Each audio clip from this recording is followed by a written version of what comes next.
Hello दोस्तों, कैसे हैं। मार्केट का एक हफ्ता और निकल गया and this is the time for chart of the week. As is customary, usually हम इस चैनल पे एक चार्ट हर हफ्ता पब्लिश करते हैं। That chart usually comes out of around 200 to 250 charts that I personally look at every week. तो on weekly basis पे आदत ही है 200-250 जो भी बड़े स्टॉक्स हैं उनके सबके चार्ट्स देख के और ये देखना कि किस में किस तरह का पैटर्न बन रहा है, और किसी पर्टिकुलर स्टॉक में कोई ऐसा इंटरेस्टिंग टेक्निकल पैटर्न बन रहा है जो कि मुझे लगता है कि शेयर करने लायक है, तो उसको मैं इस सेगमेंट में शेयर करता हूँ। तो आज के सेगमेंट में हम इस वीक का chart of the week share करेंगे। इस वीक का चार्ट ऑफ द वीक है of this company called Phoenix Mills. तो सबसे पहले चार्ट खोलते हैं, पर चार्ट खोलने से पहले मैं फिनिक्स मिल्स के बारे में थोड़ा सा बताना चाहूंगा। वैसे फ्रेंकली स्पीकिंग फंडामेंटल्स का मुझे ज्यादा आइडिया नहीं है, but Phoenix Mills is a company which is there, which is a part of the Nifty realty index. So जो निफ्टी के एनएससी में बहुत सारे सेक्टोरल इंडिसेस हैं, for example FMCG, pharma, IT, इस तरह के हर एक सेक्टर के अपने अपने इंडिसेस हैं। उसमें से ही एक इंडेक्स है निफ्टी रियल्टी इंडेक्स। इनफैक्ट हमने कुछ हफ्ता पहले सीपीएससी डिस्कस किया था, which was one of the thematic indices. तो ऐसे ही निफ्टी में अलग अलग टाइप्स के इंडिसेस हैं। तो निफ्टी रियल्टी इंडेक्स में एक स्टॉक है जिसका नाम है फिनिक्स मिल्स। फिनिक्स मिल्स एक रियल एस्टेट की कंपनी है एंड उसका चार्ट हम आज डिस्कस करते हैं। तो चलिए चार्ट ऑफ द वीक खोल लेते हैं और देखते हैं कि इस फिनिक्स मिल्स का चार्ट हमें क्या कहना चाहता है। तो सबसे पहले अगर हम इसका चार्ट ओपन करें तो चार्ट में क्या दिखता है, देखो ये है फिनिक्स मिल्स 1 वीक। ठीक है, तो फिनिक्स मिल्स का वीकली चार्ट। वीकली चार्ट में अभी ये लॉग स्केल पे है, तो क्योंकि वीकली चार्ट है तो it make sense to view it on log scale. Arithmetic scale पे उतना क्लियरली दिखता नहीं है, बहुत ज्यादा फैल जाता है क्योंकि उतने ही स्पेस में बहुत ज्यादा डेटा आना है, तो इसलिए chart looks a little better on the logarithmic scale. अब देखो ये जो चार्ट है, ये हम इसका फ्रेम ऑफ रेफरेंस मैं लेना चाहूंगा। बहुत पहले नहीं जाएंगे, कंपनी काफी पुरानी है, देखो पीछे जाना चाहें तो बहुत पीछे तक जा सकते हैं, लेकिन उतना पीछे जाने को अपनी जरूरत नहीं है अपने को।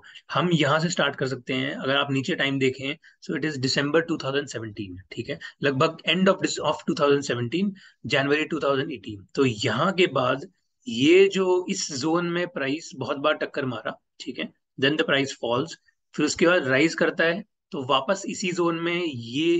Now look at this, zoom थोड़ा सा जूम इन करते हैं, ये देखो ये एक कितना क्लियर टॉपिंग आउट कैंडल बनी। ठीक है, इस जोन में। दिस वाज फरवरी 2020। एक बार अगर वॉल्यूम ओपन करें तो वॉल्यूम यहाँ पे इतनी ज्यादा है कि यहाँ पे वॉल्यूम ही स्क्यू हो रही है। चलो छोड़ो छोड़ो, वॉल्यूम को जाने देते हैं। But this was a very clear inverted hammer slash pin bar slash bulls trap candle. ठीक है, ये सारे के सारे बुल्स जो थे, ये सारे के सारे रिजेक्ट रिजेक्ट हो गए, ट्रैप हो गए, and the price falls, and this was the infamous March 2020 fall. तो यहाँ पे तो सब कुछ ही गिरा था, तो फिनिक्स मिल्स भी गिरा, कोई बड़ी बात नहीं है। फिर उसके बाद the stocks makes a bottom somewhere in May, और फिर उसके बाद प्राइस स्टार्ट्स टू राइज। ठीक है, अब प्राइस राइज होना स्टार्ट होता है। अब थोड़ा सा जूम आउट करते हैं, और प्राइस ऊपर नीचे करके यहाँ पर इसी ट्रेंड लाइन, सॉर्ट ऑफ एक एक्सटेंशन ट्रेंड लाइन में प्राइस पहुंचता है नवंबर 2021 में, यानी कि लगभग एक साल पहले, पिछले साल नवंबर में। उसके बाद प्राइस यहाँ से वापस रिट्रेस करता है। तो इस पर्टिकुलर लाइन पे अगर हम प्राइस एक्शन देखेंगे, तो देखो कितनी बार प्राइस जो है वो इस पर्टिकुलर एरिया में को रिस्पेक्ट करके एंड देन उसके बाद फॉल किया है। ठीक है, तो 3 4 5 इंस्टेंसेस ऑलरेडी पास में हो चुके हैं। अब नवंबर 2021 में प्राइस यहाँ से टकरा के नीचे उतरता है, फिर उसके बाद वापस जाने की कोशिश करता है, और इसी जोन में पहुंच जाता है वापस से अगस्त 2022 में, यानी कि 2 महीना पहले। ठीक है, अब 2 महीना पहले ऑलरेडी प्राइस इस जोन में पहुंच चुका है। ठीक है, अब जब ये हो गया, then I was on the lookout कि अब क्या, what else, what can we expect now, कि अब जब प्राइस इस जोन में ऑलरेडी आ चुका है तो क्या प्राइस करेगा, will it be a breakout of this away, in which case further highs, फिर तो गेम खत्म। फिर ये, अब ये पुरानी स्टोरी हो गई, अब तो सीधा 1300 पे अगर स्टॉक है तो सिर्फ इधर 2000 2500 नेक्स्ट जोन चला गया, या फिर प्राइस यहाँ पर रुकेगा, वापस नीचे जाने की कोशिश करेगा, what will the price try to do. Okay, अब देखो अगस्त से लेके और अभी अक्टूबर हो गया, तो 16 अगस्त से लेके 16 अक्टूबर तक, आज 16 अक्टूबर है, एग्जैक्टली 2 महीने हो गए। 2 महीने में price has been consolidating in this type of a pattern. इसको अब हम डे डे चार्ट पे ओपन करते हैं। टू एक्सपैंड ऑन इट, थोड़ा सा इस एरिया पे जूम इन करते हैं अब. सो फिनिक्स मिल्स 1 डे. अब 1 डे में अगर हम देखें, सो लुक एट दिस. ठीक है, दिस इज बेसिकली, अब आप यहाँ अगर हम ऊपर वाले एरियाज देखें तो बाइंग, यहाँ पे बायर्स खरीदने की कोशिश करते हैं, सेलर्स आके इनको तोड़ देते हैं.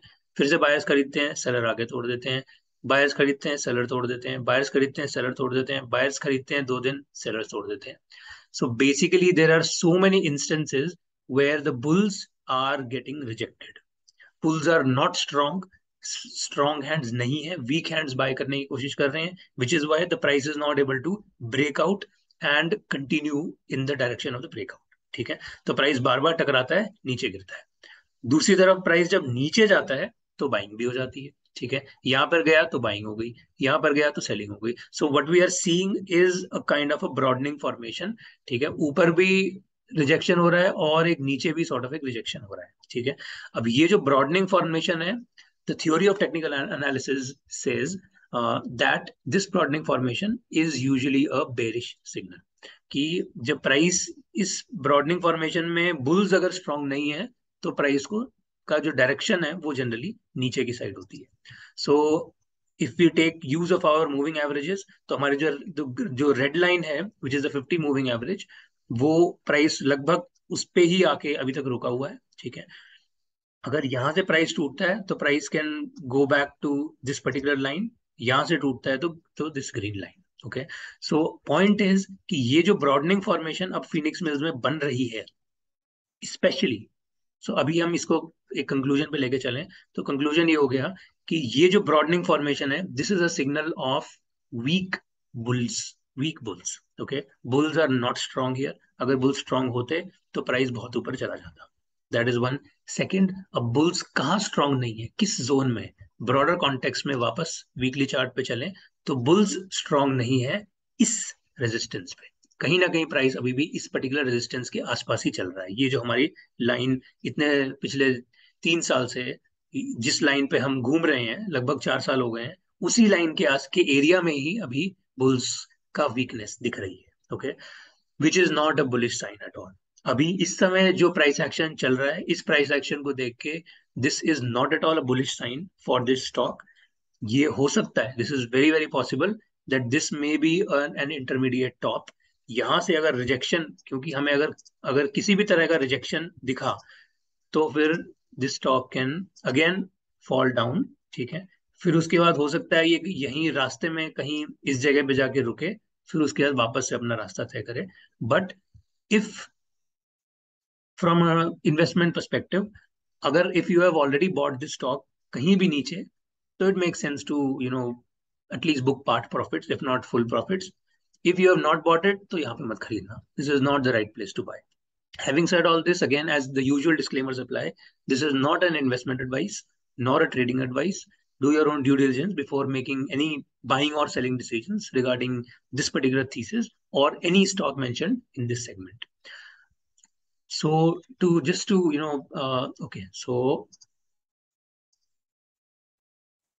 just to summarize this discussion, it looks like Phoenix Mills has topped out and the stock may fall. और अगर फॉल होता है तो 200 पॉइंट का इजी फॉल हमें दिख सकता है till the time stocks reaches it's 200 day moving average. वहां पर एक एक सपोर्ट मिल सकती है प्राइस को. So this is the stock of the week, Phoenix Mills, that we wanted to discuss for this week. सो इसके साथ ये सेगमेंट क्लोज करते हैं. आशा करता हूँ आपको पसंद आया तो लाइक शेयर सब्सक्राइब करिए और बेल आइकन दबा दो ताकि आपके पास नोटिफिकेशन आता रहे. चलिए, so I'll see you next week in this segment. Until then, have a good week. Thank you. Have fun. Bye bye.